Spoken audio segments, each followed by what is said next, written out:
কিয়ামতের মাঝে তাদের মর্যাদার অবস্থাটা কি? আর তুমি নিন্দা করতেছো।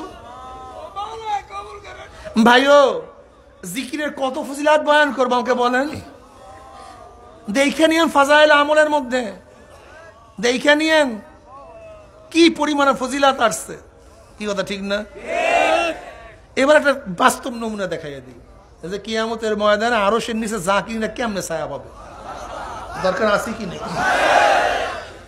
সাবাতুন ইউজিল্লুহুমুল্লাহু ফি জিল্লিহি ইয়াওমা লা জিল্লা ইল্লা জিল্লুহু, আল ইমামুল আদিল ওয়াশ-শাবুন নাশা ফি ইবাদাতিল্লাহ ওয়া রাজুলুন কলবুহু মুআল্লাকুন ফিল মাসাজিদ ওয়া রাজুলান তাহাব্বা ফিল্লাহি ইসতামা আলা যালিকা ওয়া তাফাররাকা আলাইহি ওয়া রাজুলুন দাআতহু ইমরাতুন যাতু মানসাবিন ওয়া জামালিন ফাকালা ইন্নী আখাফুল্লাহ ওয়া রাজুলুন তাসাদদাকা বিসাদাকাতিন ফাআকফাহা হাত্তা লা তা'লামা শিমালুহু মা তুনফিকু ইয়ামিনুহু ওয়া রাজুলুন যাকারাল্লাহা খালিয়ান ফাফাজাত আইনাহু।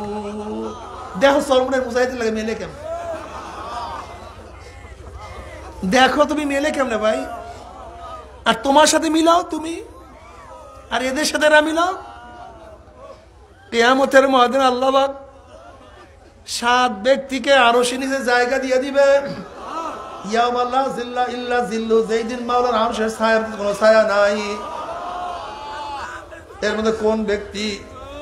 মান যাকারাল্লাহ খালিয়ান ফাফাজাত আইনাহু, যারা মাওলার জিকির করবে আই 2 চোখ দিয়ে পানি বাইয়া বাইয়া পড়তে থাকবে। কি নমুনা আছে সরমনের ময়দানে, ময়দানে আছে। মান যাকারাল্লাহ খালিয়ান ফাফাজাত আইনাহু, ফাফাজাত আইনাহু। তুমি যারা বিরোধিতা করো, তোমার চোখে কি জিকিরের সময় পানি আসে?